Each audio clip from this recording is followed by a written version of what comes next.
Le docteur Raoult, nous c'est le docteur Raoult. C'est pas le même look non plus, hein, parce que le docteur Raoult, il a des cheveux très longs. C'est assez surprenant d'ailleurs. Hein, on se dit, il est un peu hippie, le garçon, sur les bords, mais voilà. Les vraies voix sur Sud Radio avec ce débat. Faut-il généraliser le traitement du professeur Raoult contre le coronavirus? La chloroquine, le traitement anti-paludisme qui marche, hein, apparemment. Le CHU de Nice le met en œuvre avec l'accord des patients. À Marseille, le professeur Raoult teste à tout va et distribue le médicament le cas échéant. Faut-il généraliser ce traitement du professeur Raoult? Je le disais, vous êtes nombreux à nous poser la question et à vous poser des questions à ce sujet sur les réseaux sociaux. Et on vous attend au 0826 300 300 et justement, Trina, sur les réseaux sociaux. Pour l'instant, ça donne quoi? Eh bien, pour l'instant, c'est sans appel. Nos auditeurs ont voté oui à 88% pour généraliser le traitement. Sud Radio, les vraies voix. Le débat est ouvert. N'oubliez pas, antenne ouverte 0826 300 300 et notre page Solidarité Coronavirus sur Facebook Sud Radio. Vous laissez votre message. Et on vous rappelle, si vous souhaitez, pour enrichir le débat.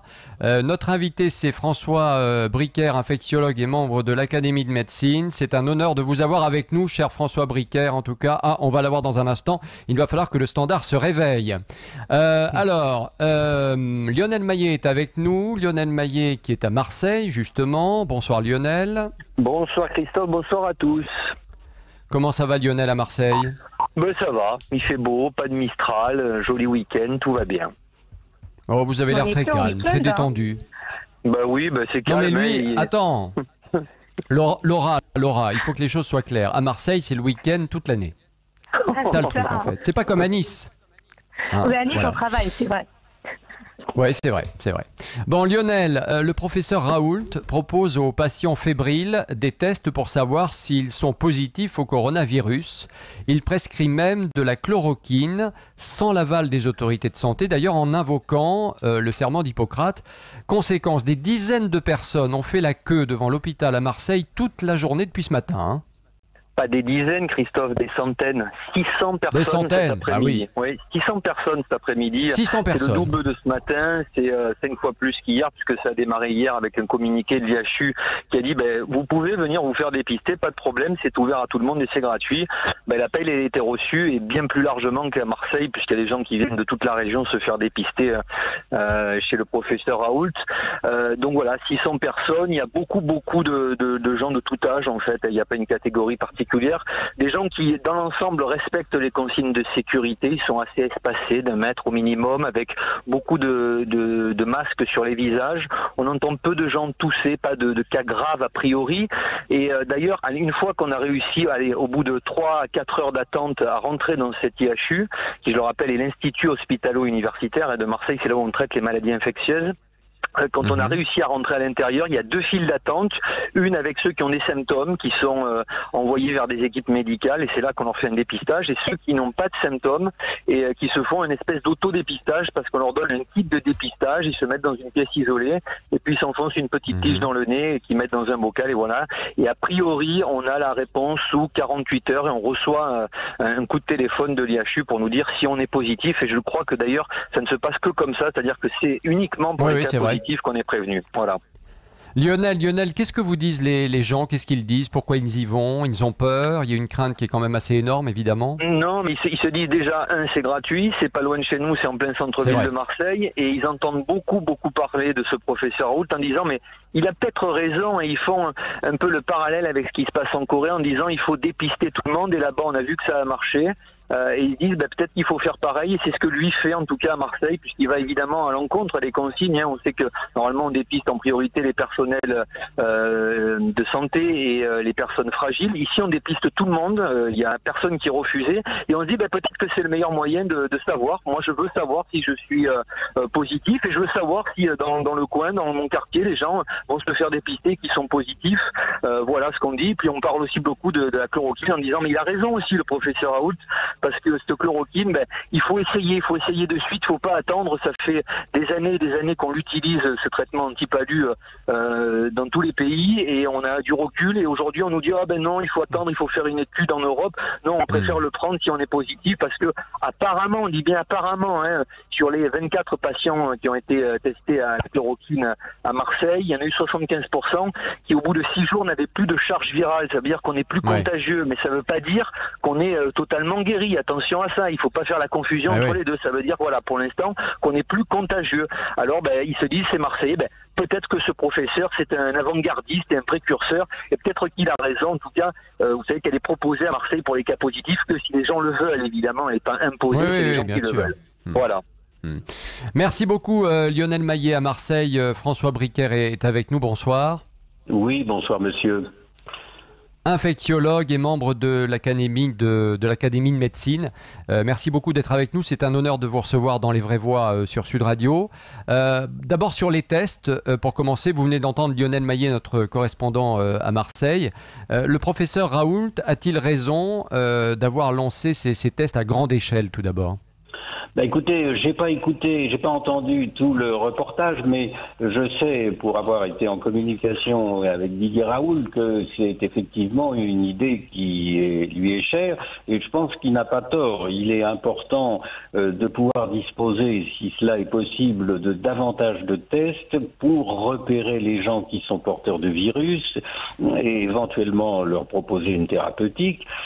C'est aussi potentiellement important pour le futur d'avoir des tests pour détecter les possibilités de reprise du travail chez les gens qui auront été malades et qui sont guéris, et qui seront de loin sans doute les plus nombreux. Vous savez ce qu'on se dit, François Briquer, quand on voit tout ça, on se dit finalement le docteur Raoult, ou le professeur Raoult, pardon, il est plus efficace que les autorités, que le gouvernement, que le ministre. Au moins, lui, il agit. Voilà ce que se disent évidemment les Français qui nous écoutent ce soir. On n'a pas assez de tests, on n'a pas assez de masques. Le ministre de la Santé dit on fera des tests à grande échelle qu'après le confinement. Pourquoi attendre des semaines? Pourquoi ne pas dépister en masse tout de suite? Écoutez, je ne sais pas, je ne veux pas rentrer dans cette polémique qui est peut-être pas forcément complètement justifiée. Moi, j'ai pas tous les éléments techniques pour dire pourquoi on ne dispose pas d'autant de tests. Ce que je peux vous dire, c'est que ces tests sont au point, qu'ils ne sont pas spécialement difficiles à réaliser, et que par conséquent, on peut être en mesure d'en avoir davantage pour remplir les souhaits qu'on espère avoir. Donc peut-être. Mais à votre avis, il faudrait qu'il y ait des tests déjà maintenant de manière assez massive dans tout le pays? Je crois qu'on aurait intérêt à ce qu'il y ait davantage de tests, oui. L'expérience coréenne que vous venez d'évoquer l'a aussi démontré. Je pense que plus on arrive à détecter, plus on approche vraiment de la réalité du phénomène épidémique. C'est vrai, aussi bien pour les formes, détecter les formes sévères qui pourraient apparaître, qui sont les moins nombreuses, mais aussi et surtout pour peut-être détecter les gens qui font des formes bénignes, et encore plus peut-être ceux qui sont asymptomatiques. Alors ça n'est pas simple à faire, hein. Il ne faut pas non plus tomber dans l'excès inverse. C'est difficile à réaliser, c'est compliqué, mais d'un point de vue épidémiologique et d'un point de vue clinique, c'est peut-être une très bonne chose. Oui. La chloroquine, tiens maintenant, il y a les tests et puis il y a donc la chloroquine, le médicament anti-paludisme qui suscite tant d'espoir pour lutter contre le coronavirus. Tout d'abord, pour qu'on comprenne bien, la chloroquine, c'est quoi ? Alors la chloroquine est un vieux médicament qui a été trouvé il y a de très très nombreuses années, qui est un médicament qui est un anti-paludique a priori, qui est ce qu'on appelle une amino-4-quinoléine, qui est donc un dérivé de la quinine, et qui était un excellent médicament contre le paludisme. Je dis était parce que malheureusement le paludisme, le plasmodium qui est responsable du paludisme est devenu résistant pour une part, pas complètement, mais pour une part à cette substance, mais ça n'en reste pas moins un très bon médicament qu'on connaît bien, dont on connaît et les avantages et les inconvénients. Alors les avantages et les inconvénients, c'est quoi justement en quelques mots? Alors les avantages, d'abord, c'est l'efficacité, d'abord contre le paludisme, mais aussi aussi contre des maladies inflammatoires. L'hydroxychloroquine, qui est dérivé de la chloroquine, est active sur des maladies comme par exemple la polyarthrite rhumatoïde ou le lupus érythémateux disséminé. Il y a donc une action anti-inflammatoire un petit peu originale qui fait la valeur de ce produit. Et puis il y a toute cette action qui est un peu plus floue, c'est vrai, que Monsieur Raoult souligne à juste titre, qui est la potentialité d'action sur des virus. Alors c'est connu depuis un bout de temps, hein, c'est pas une nouveauté. Ça a été testé sur un nombre de virus avec des résultats variables, c'est-à-dire soit une efficacité, soit une inefficacité, mais en tout cas jamais jusqu'à présent d'application en clinique humaine. C'est-à-dire qu'on l'a essayé par exemple pour lutter contre la grippe et ça s'est révélé inefficace. Alors là, l'intérêt, c'est que sur ce coronavirus, les tests qui ont été faits, déjà les Chinois l'ont évoqué à juste titre, ça a été repris, je crois, par les Coréens, et maintenant par l'équipe de Didier Raoult à Marseille, avec des résultats qui sont effectivement peu importants numériquement, mais qui sont intéressants parce que ils diminuent la charge du virus chez les sujets atteints. Ce qui ne veut pas forcément dire qu'ils iront obligatoirement mieux sur le plan clinique, mais si déjà on diminue la quantité de virus dans l'organisme et ce rapidement, ça veut dire qu'a priori le virus devient beaucoup moins ennuyeux. Ouais. François Bricaire, vous restez avec nous évidemment. Antenne ouverte sur Sud Radio 0826 300 300. Vous avez la parole dans Les Vraies Voix. Sud Radio, Les Vraies Voix. Prenez la parole. Christophe de Seine-et-Marne est avec nous. Bonsoir Christophe. Bonsoir. Alors c'est pas de Seine-et-Marne. Merci d'être avec nous.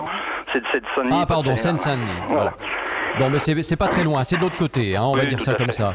Bon, Christophe, vous, la chloroquine, vous pensez que c'est une bonne solution peut-être pour venir à bout de ce coronavirus ? Bah, disons que moi, le professeur Raoult, je le suis depuis le 14 janvier à peu près, donc c'est quand même pas d'hier. Hein, et puis j'ai suivi un petit peu tout le process de ses démarches. Et oui, aujourd'hui, je pense que le fait d'utiliser la chloroquine en phase, pas de test, mais global, parce que disons que l'IHU fait quand même des tests pour savoir la positivité au virus en l'espace d'une heure, donc c'est quand même assez rapide. Et c'est surtout que quand on voit que au moins il a une certaine notoriété, à la différence de certains médecins médiatiques, on va dire, qui racontent tout et n'importe quoi et qui n'ont peut-être pas consulté un seul patient depuis au moins des années. Donc je préfère écouter M. Raoult que des médiatiques du type M. Michel Simès ou M. Patrick Pelloux. Oui, ça, on peut comprendre. En tout cas, chez vous, ça suscite un réel espoir. Bien sûr, oui. On a vu les évolutions qui ont été faites en Chine. Bon, même s'il y a d'autres traitements qui ont été faits en Chine, à base de vitamine C intraveineuse aussi. Mais voilà, si c'est un médicament pas très cher, rapide à mettre en œuvre, parce qu'on nous promet des vaccins à 3 ou 6 mois de résultats, donc c'est sûr c'est pas demain la veille, quoi. Et il faut réagir urgemment, quoi. Au niveau des tests, là aussi le professeur Raoult, au niveau des tests, engage des tests en masse à Marseille. Le gouvernement lui dit il y aura des tests en masse, mais uniquement à la fin du confinement. Ça vous inspire quoi ? De toute façon, mieux vaut des fois pas écouter le gouvernement et en faire qu'à sa tête, puisque de toute façon, ils en font qu'à leur tête. Donc c'est une bonne initiative. Donc il y a quand même une défiance de votre part. Ah totalement, oui, totalement. Et puis au moins ça sera peut-être une médaille de la Légion d'honneur qui sera méritée pour une fois. On verra. En tout cas, merci Christophe pour vos commentaires. Bah oui, chacun son avis. On n'est pas obligé d'être d'accord, de suivre les yeux fermés tout ce qu'on nous dit, de croire tout ce qu'on nous dit. On a envie, mais c'est vrai que depuis le début de cette affaire, comme il y a eu pas mal de couacs, à la fin, on ne sait plus très bien en réalité parfois ce qui est vrai, ce qui est faux, etc., etc. Et on peut comprendre que vous vous posiez beaucoup de questions. On va retrouver les vrais... Quand je parle d'espoir, vraiment, là, on est dans l'espoir, hein, parce que le générique de Joséphine Ange Gardien, fallait quand même oser. Ouais, fallait quand même oser. Mais oui. Bon, notre débat, faut-il généraliser le traitement du professeur Raoult contre le coronavirus? La chloroquine, le traitement anti-paludisme qui marche a priori. Le CHU de Nice le met en œuvre. À Marseille, le professeur Raoult teste en masse et distribue le médicament le cas échéant. Faut-il généraliser ce traitement? 0826 300 300 et les réseaux sociaux, Trina. Bien, c'est toujours un grand oui pour l'instant à 88%. Et on a Denis qui nous dit en guerre, tout moyen doit être utilisé pour stopper l'ennemi, donc oui. Eh bien voilà, qu'en pense Philippe Bilger qu'on n'a pas entendu sur le sujet encore pour le moment? Merci Christophe. Monsieur le professeur, j'aimerais vous poser une question à François Briquer est avec nous. François Briquer est avec nous, infectiologue et membre de l'Académie de médecine. Il faut rappeler qu'il est là quand même. Absolument, mais rapidement, bien sûr. D'abord, que pensez-vous de l'argumentation qui a été développée par le professeur Raoult dans une interview passionnante qu'il a donnée aujourd'hui aux Parisiens, en disant qu'il y avait une obligation éthique de la part du médecin qui, lorsqu'il trouvait un médicament qui était apparemment satisfaisant, devait l'emporter sur tous les processus réglementaires. C'est mon premier point. Et le second, il va dans le même sens. Le sénateur Retailleau a dit, au fond, pourquoi attend-on, puisque l'alternative, elle est entre des gens qui vont très mal et des gens qui vont mourir. Donc, on aurait tout intérêt à utiliser ce remède tout de suite. Qu'en pensez-vous, monsieur le professeur ? Alors, je partage complètement ces remarques et ces commentaires que M. Raoult et le sénateur Retailleau a fait. Pour moi, je suis assez favorable à la mise en place immédiate de cette chloroquine à titre thérapeutique. Je pense que même si effectivement, d'un point de vue, j'allais dire, réglementaire et théorique, il faut que des études confirment le bien fondé des résultats de M. Raoult, nous sommes bien d'accord, ça n'empêche en aucune façon, à mon avis, de mettre en place le traitement pour les personnes qui en ont besoin. Comme ça a été dit, il y a une urgence, il y a des malades qui, même s'ils sont pas les plus nombreux dans ce phénomène épidémique, il y a des malades qui vont pas bien et qui en ont besoin. C'est un médicament qu'on connaît, c'est un médicament ancien, ça n'est pas une nouvelle molécule qui pourrait permettre de soulever des tas de points d'interrogation sur sa tolérance, etc. Tout ceci me paraît justifier la mise en place du traitement, et c'est effectivement d'un point de vue éthique, et je suis complètement d'accord avec Didier Raoult là-dessus, d'un point de vue éthique, on doit se poser la question de, à contrario, si on ne le fait pas, quelles en sont les conséquences ? Voilà. Ouais, moi je trouve quand même que c'est assez intéressant et important que des médecins prennent à ce point leurs responsabilités et évoquent évidemment le serment d'Hippocrate pour agir sans attendre effectivement que les pouvoirs agissent de leur côté. Hein, voilà. Babette, vous êtes d'accord avec ça ou pas, vous ? Je suis tout à fait d'accord pour une raison simple, c'est que la nivaquine et le chloroquine, c'est un médicament qu'on utilise depuis des années, notamment dans les pays africains. Eh bien, on ne met pas en cause la tolérance de ce médicament. Je ne comprends pas pourquoi on ne peut pas faire profiter les malades de ce médicament. Évidemment, le médecin, le professeur Raoult, c'est quelqu'un en qui j'ai totalement confiance. J'ai entendu plein de bonnes choses sur lui. S'il le dit, je pense que ça ne mange pas de pain, comme on dit chez nous, de mettre ce médicament à la portée de tous ces malades. Donc, vaut mieux faire ça que de rester à ne rien faire. Oui. Non, je suis tout à fait d'accord avec Babette de Rosière. Maintenant, j'ai un petit souci, c'est que je me suis amusé tout à l'heure à appeler de nombreuses pharmacies, j'en ai dû en faire une quinzaine. Toutes étaient en rupture de stock de chloroquine. Et puis, juste après, j'ai vu passer une petite info qui expliquait que le laboratoire qui produisait, donc le principal laboratoire, voilà, qui produit la chloroquine est en redressement judiciaire, qu'il n'y a aucun repreneur pour acheter donc le labo et que pour le moment, ils avaient, j'ai envie de dire seulement, mais c'est peut-être beaucoup, je ne sais pas, vous allez pouvoir me répondre, François Briquer, 150 000 boîtes en stock de chloroquine. Donc si on généralise, et je l'espère, la chloroquine pour les malades du coronavirus, j'espère qu'il n'y aura pas un problème de stock. Mais je pense aussi que c'est un problème d'ego, parce que les médecins qui critiquent le professeur Raoult, vous m'entendez ? Vous m'entendez ? Oui, on vous écoute. les médecins qui critiquent, le monde médical, c'est un monde qui est clos. Donc, le médecin qui critique, il critique peut-être par question d'ego parce qu'ils n'ont pas trouvé eux-mêmes cette idée-là. Parce que je ne comprends pas pourquoi ils se permettent de critiquer. Ou ils sont jaloux, ou ils sont en concurrence.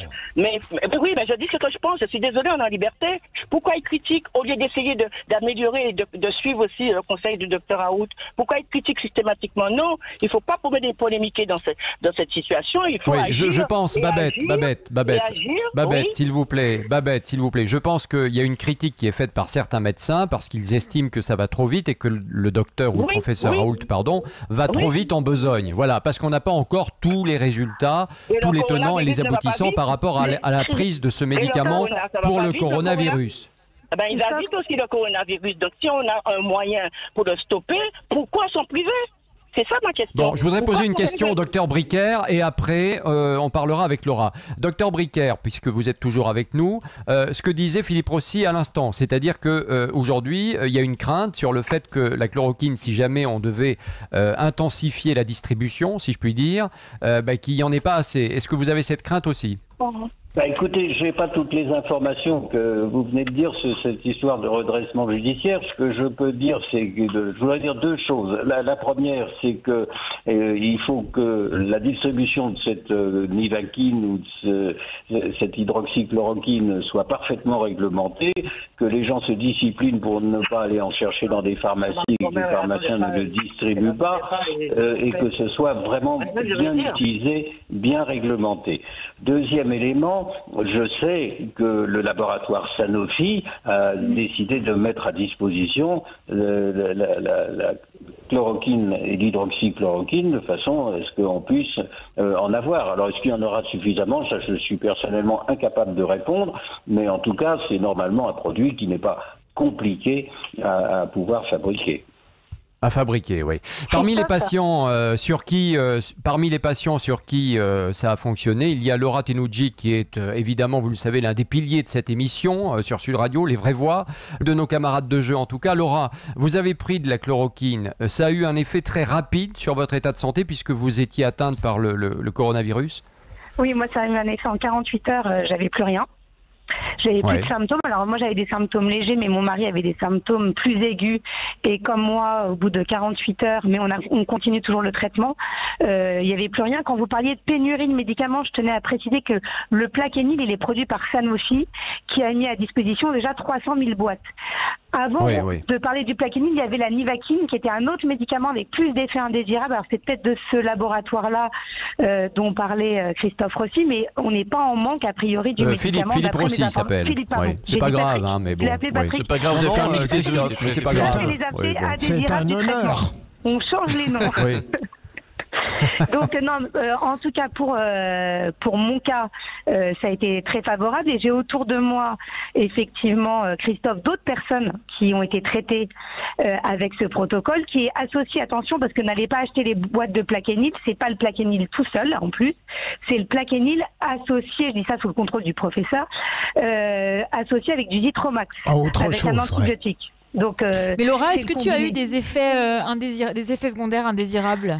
Les seuls effets qu'on retrouve chez plusieurs personnes, en tout cas autour de moi et chez moi, c'est parfois quelques troubles digestifs, mais c'est vraiment le seul effet indésirable que j'ai eu. Et qui vaut largement c'est la seule chose que tu as ressentie, hein, Laura. Oui, c'est la seule chose.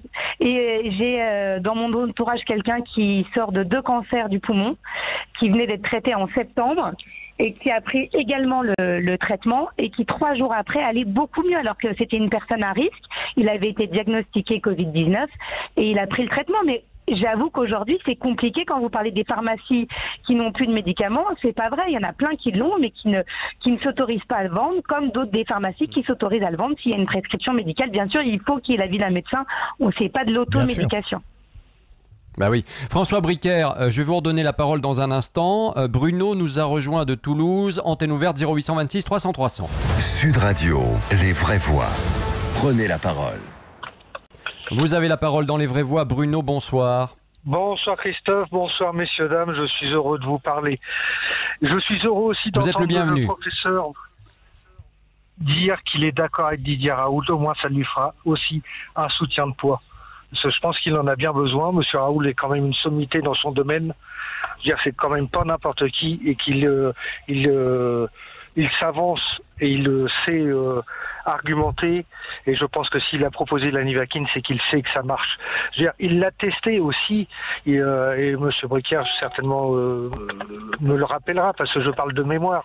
Il l'a testé sur le SRAS et sur l'Ebola, l'hydroxychloroquine. 2 rétrovirus de la même famille du Covid. De la grande famille des rétrovirus et des coronavirus, il y a le SRAS et l'Ebola qui sont dedans. Donc il les a testés aussi sur ces deux virus-là, et effectivement, in vitro, ça s'est quand même montré efficace. Donc je veux dire, voilà. La question qu'on peut se poser, la question qu'on peut se poser, attendez, juste une chose, la question qu'on peut se poser, et vous pouvez peut-être vous la poser, je sais pas d'ailleurs, Bruno, mais est-ce que oui ou non ça guérit réellement? Parce qu'on n'a pas encore la réponse. Justement, c'est ce que je vais y venir. Je vais y venir justement sur ce sujet-là. D'accord? Je vais y venir. Bah, allez-y. Concernant les doses de Sanofi, il a 300 000 doses vont être données par Sanofi de Plaquenil. Ceci dit, M. Trump a tweeté suite à son tweet sur les travaux de monsieur le professeur Raoult. Il a tweeté donc qu'ils allaient mettre en place, que ça allait marcher, donc qu'ils allaient faire en sorte que ça soit distribué aux États-Unis. Dans la foulée, le laboratoire Teva, qui nous fournit, nous, France, en générique, tous les génériques quasiment, ils se partagent le marché du générique avec Mylan. C'est les 2 laboratoires principaux. Le laboratoire Teva va offrir 10 millions de doses de plaquenil aux États-Unis, alors qu'ils se font ici, mais un pognon monstrueux. On est sur autre chose là, oui, en termes de nombre. Hein, oui, non, mais c'est autre chose. Hein. De 300 000, on passe à 10 millions. D'accord? Ça, c'est une chose. Autre chose, le traitement, c'est une chose encore d'épidémie. L'autre chose qui est au moins aussi importante, c'est de casser les chaînes de transmission. Quelle qu'elle soit, c'est faire de la recherche, tester tout le monde.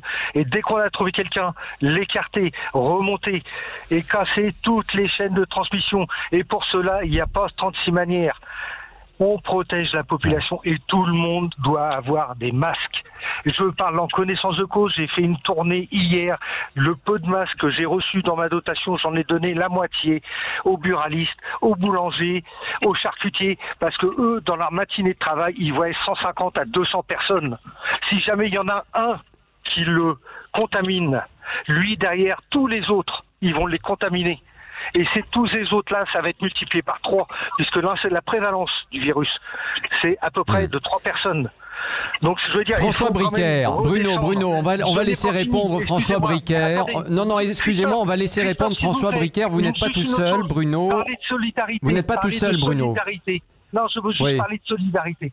D'accord? C'est un autre versant. Allez-y. Dans notre coin, on a mis en place toute une chaîne de solidarité avec des couturières. On a fait du ramassage de tissus pour fabriquer des masques en tissu parce que l'État est complètement défaillant. Donc on est tous ça ne veut pas dire que ça sera efficace pour autant, hein, mais bon. En tout cas, c'est des belles initiatives. Mais en attendant, on lance des initiatives. On fait comme on peut. On fait comme on peut, l'État n'est pas François Bricker, François Bricker, on vient d'entendre Bruno à l'instant sur plusieurs sujets. Alors, c'est vrai que sur la partie les laboratoires, le nombre de médicaments que les uns et les autres sortent, c'est vrai qu'entre les États-Unis et la France, ça paraît complètement fou, cette importante, si je puis dire, comparaison, différence. C'est hallucinant quand même. Hein. Bon, mais ça, c'est malheureusement, on n'aura pas de réponse là-dessus ce soir. Non, ce que je voulais vous demander, c'était est-ce que oui ou non, ça guérit la chloroquine ou pas? Écoutez, c'est tout l'enjeu. Ça atténue juste. Oui, non, mais pour le moment, on ne le sait pas vraiment. C'est l'enjeu des études cliniques qui doivent être faites et compléter le travail initial de Didier Raoult. L'important, encore une fois, c'est que la piste soit ouverte par le professeur Raoult, qu'on s'aperçoive qu'on diminue la quantité de virus quand on administre le produit, et ça c'est déjà très intéressant. À partir du moment où il y aura des manifestations cliniques qui montreront qu'on a moins longtemps des symptômes, qu'on améliore les situations, comme l'ont témoigné certains de vos interlocuteurs, on avancera. Et à partir de ce moment-là, les études qui sont prévues par les autorités, au niveau européen, au niveau français en particulier, eh ben, se feront selon les bonnes règles de la science, en espérant que ça confirmera les bonnes données du professeur Raoult. Mais encore une fois, en attendant, ça permet, à mon avis, d'utiliser ou la chloroquine ou le plaquenil. Il y a beaucoup de médecins qui appellent dans des tribunes, etc., le président de la République et le gouvernement à agir vite en disant il faut faire les choses maintenant. Alors là, bon, on parle des tests, on parle de la chloroquine, il y a aussi le confinement et il faut le rendre plus dur. Est-ce que vous, en tant que médecin, vous pensez effectivement, et ça sera notre prochain débat tout à l'heure, que le confinement, il faut le rendre plus dur ? Écoutez, alors là, autant j'ai été pour l'utilisation rapide de cette chloroquine, hydroxychloroquine, je suis plus réservé sur l'alourdissement de l'isolement. Pourquoi ? Parce que là, il y a déjà des mesures de confinement qui sont importantes, dont l'objectif est de freiner l'extension du phénomène, bien sûr, d'avoir moins de personnes qui risquent de faire des formes justifiant une hospitalisation et donc de surcharger nos secteurs hospitaliers qui sont en très forte tension, ça c'est incontestable. Mais au-delà de ça, il faut savoir quand même que le confinement a des inconvénients majeurs au point de vue sociétal et même au point de vue santé publique, sur lesquels il faut réfléchir avant de décider. Alors bon, si elles sont décidées, évidemment, on va renforcer des actions qui vont encore peut-être freiner, c'est l'objectif, l'extension du phénomène, mais il faut savoir que isoler les personnes âgées, perturber considérablement l'économie avec tout ce que ça comporte, même en risque de secondaire de santé publique, il faut bien réfléchir. Et moi, je suis très réservé sur ce renforcement. Merci beaucoup François Briquer, infectiologue, d'avoir été donc avec nous dans les vraies voix sur Sud Radio. La fin de notre débat. Faut-il généraliser le traitement du professeur Raoult contre le coronavirus, la chloroquine, le traitement anti-paludisme, les réseaux sociaux, résultat définitif? Trina, ça donne quoi? Eh bien, sans aucune surprise, c'est le oui qui l'a emporté à 88%. A tout de suite dans les vraies voix, on va partir dans le Var. Oui, dans le Var où un maire veut serrer la vis, lui, du confinement. On part dans le Var, oui, on part dans le Var. Ferdinand Bernard est avec nous. Bonsoir Ferdinand Bernard. Bonsoir. Merci d'être avec nous. Vous êtes maire de Sanary-sur-Mer, justement. Oui. Et ce soir, si je vous ai invité dans les vraies voix sur Sud Radio, c'est parce que le confinement à Sanary, ça n'a pas l'air simple. Vous avez décidé de mettre des amendes aux habitants qui sortent de chez eux uniquement pour acheter une baguette de pain. Racontez-nous votre décision. Ben, écoutez, quand le confinement a été décidé par l'État, je considère que nous devons faire tout ce qui est nécessaire pour qu'il soit appliqué. Donc j'ai constaté que aller sur le marché faire ses courses, c'était une occasion de promenade. Aller chercher une baguette tous les jours, c'était une occasion de promenade. Son pain, c'est pareil. Donc j'ai pris les décisions qui s'imposaient. Donc j'ai supprimé les marchés. J'ai demandé à ce qu'on aille plus faire de footing au-delà de 200 mètres de son domicile ou promener son chien au-delà de ces 200 mètres. Et ensuite, toutes les personnes qui sortent pour des raisons futiles, c'est-à-dire aller chercher son pain tous les jours, c'est une raison futile, eh bien, elles sont verbalisées. Et donc, alors, c'est une raison futile, oui et non. C'est une raison futile, oui et non. Enfin, on a habitué les gens aussi à manger du pain frais tous les jours et donc, effectivement, à aller chercher leur baguette. Oui, mais alors, vous savez, moi, je regarde les choses telles qu'elles sont. Aujourd'hui, on lutte contre un virus, c'est-à-dire que nous devons faire tout ce qui est possible pour protéger les gens dans leur santé, voire dans leur vie. Et que tout le monde a ses bonnes habitudes, tout le monde peut avoir sa bonne raison de sortir pour prendre l'air, pour faire son footing, pour aller acheter son pain, son journal, j'en passe et des meilleurs, 2 poireaux, 3 carottes.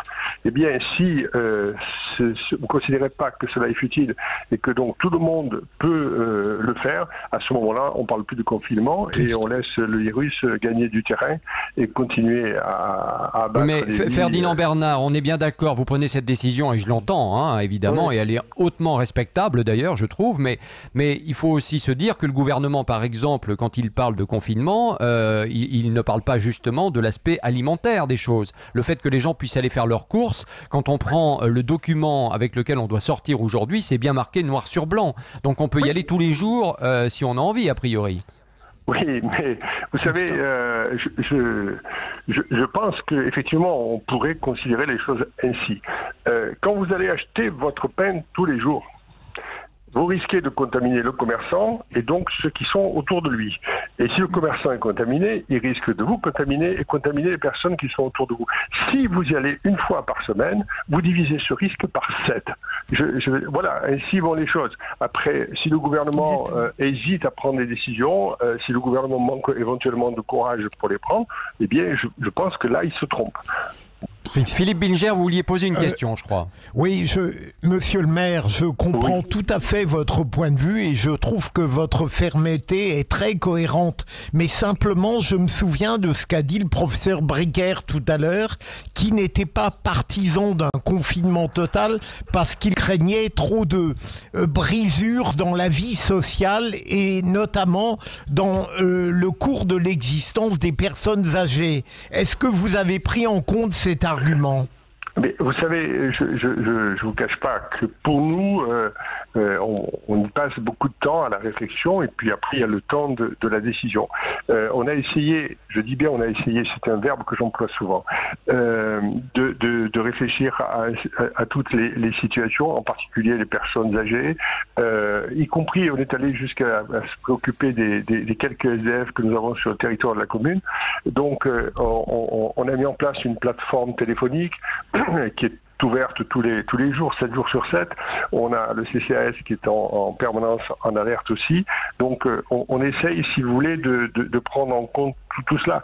Mais quand vous regardez, si vous voulez, la difficulté du confinement, on a mis en tout et pour tout à peu près 80 PV en 4 jours maintenant. Ça veut dire qu'il y a moins de 0,5% de la population qui sort à tort. Et quand vous regardez ces personnes-là, ce ne sont pas forcément des personnes qui avaient vraiment besoin de sortir. Donc je sais que ça peut être pénible, je sais que c'est contraignant, mais vous savez, je viens d'avoir au téléphone un confrère maire de la commune d'à côté qui a été contaminé. Je peux vous dire qu'il a compris sa douleur. Et je pense que voilà, on nous demande de faire cet effort. Et je pense qu'effectivement, il faut le faire. Après, concernant les décisions du gouvernement, je ne vais pas rentrer dans la polémique, hein, mais c'est aussi la cause de l'incompréhension. Vous avez par exemple, je l'ai entendu de mes oreilles, et je l'ai vu quand il disait, le ministre de l'Intérieur dit oui, on peut aller sur les plages à condition de ne pas être auprès les uns des autres. Dans l'heure qui suivait, il y a les préfets qui prenaient la décision, à juste titre d'ailleurs, d'interdire l'accès aux plages. Eh bien là, ça favorise pas, si vous voulez, la compréhension. Je pense que la grande difficulté... Ça c'est vrai. C'est vrai, mais c'est comme le premier tour des municipales, hein, c'est exactement la même chose, on est bien d'accord là-dessus. Voilà. Mais, merci en tout cas Ferdinand Bernard, je suis désolé mais le temps passe très vite, mais on était heureux de vous avoir avec nous dans Les Vraies Voix sur Sud Radio. Et puis branchez-vous, hein, écoutez Sud Radio bien évidemment, parce qu'on est là tous les jours et on est là évidemment pour vous accompagner et pour vous informer. Allez, c'est parti pour le vrai du faux avec Philippe Rossi. Mais non, Tu mens C'est débile cette histoire. You are fake news. Bon, on fait un petit jeu, hein, on profite un peu de tout ça quelque part, mais enfin bon, ça reste tout à fait soft évidemment, hein, bien évidemment. Les fake news avec le coronavirus qui pullule sur les réseaux sociaux notamment, hein, Philippe Rossi. Eh oui, notamment, ça circule beaucoup hein, sur Instagram, Twitter ou encore Facebook. Allez, première info, dites-moi si c'est une fake news ou pas. Outrés par les Parisiens qui sont partis se réfugier en province à l'annonce du confinement, on en a beaucoup parlé, bien des voitures immatriculées à Paris ont été vandalisées en Bretagne et en Vendée. Fake news? Vrai. Tiens, Laura Tenouji. Vrai. Ah. Oui, vrai. Mais oui. C'est pas une fake news, des voitures ont été retrouvées avec des pneus crevés par exemple ou encore la carrosserie rayée. Et écoutez bien, sur certaines voitures, on pouvait même y lire l'inscription FLB qui signifie Front de Libération de la Bretagne. Voilà, c'est arrivé le week-end.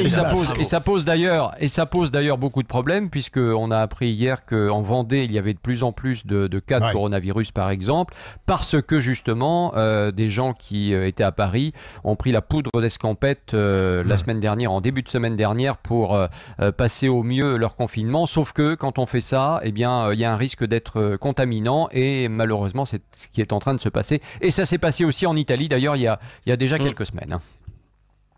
Allez, deuxième info, le ministre de l'Éducation, Jean-Michel Blanquer, qui était d'ailleurs sur Sud Radio ce matin, envisage, ça a été décidé en début d'après-midi, de reporter les vacances d'été. Les vacances seraient, écoutez bien, envisagées évidemment, seraient repoussées au 31 juillet. Fake news ou pas? Faux. You are fake news. Eh oui, c'est une fake news. Attention, c'est une fausse lettre qui circule depuis hier, fausse lettre du ministère de l'Éducation nationale qui circule en masse sur les réseaux sociaux. Donc, c'est complètement faux. Enfin, juste une petite dernière info pour vous dire. Une petite dernière rapide alors. Voilà, de nombreuses enseignes alimentaires ont décidé d'offrir aux soignants un accès prioritaire. Ils font la queue, ils font leurs courses sans avoir à faire la queue. Fake news ou pas? Vrai, on y a vu. Et oui, c'est vrai, voilà, ils présentent leur badge ou la carte de l'hôpital et ils passent avant tout le monde.